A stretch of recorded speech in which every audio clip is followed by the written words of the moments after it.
In this video, you are going to learn how to check the ports of target machine. In the previous video, you saw how to check the status of target machine and also what is nmapping.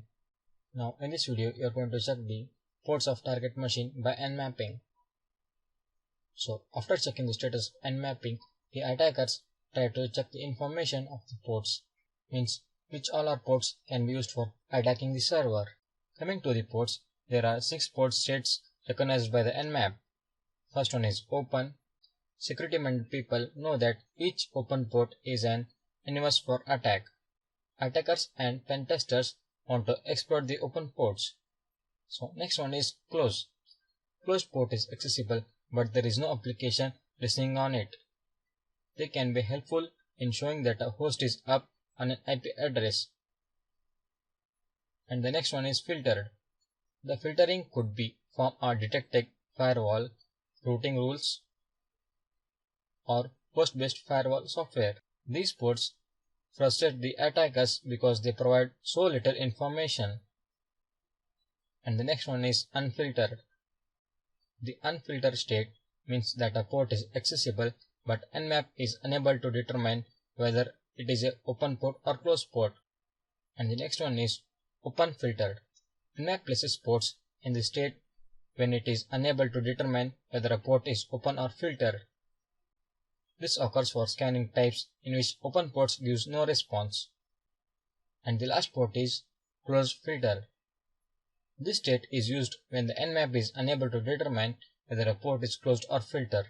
It is only used for the IP ID idle scanning.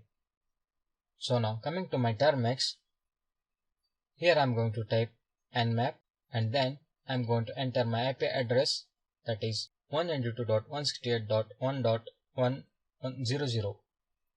Then pressing enter. Now here you can see the open ports of my IP address. Ports, status of the ports, services. So in this you can see all the TCP ports are open. TCP is a transmission control protocol. You can see the services and also you can see RTSP service, that is RTSP service, some typically HTTP request like the options requesting.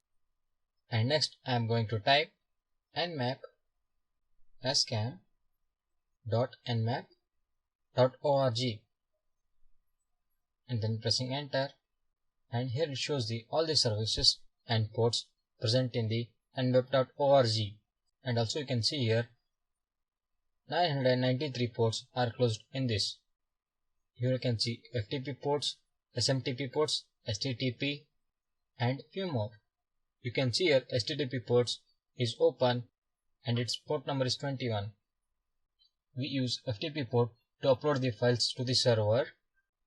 And also you can see HTTP ports port and its port number is 80 and filter SMTP. So this is how the attacker checks the ports before doing any attacks. Make sure that your web application or your server can be secured by this type of ports. So that's all in this video. Thank you.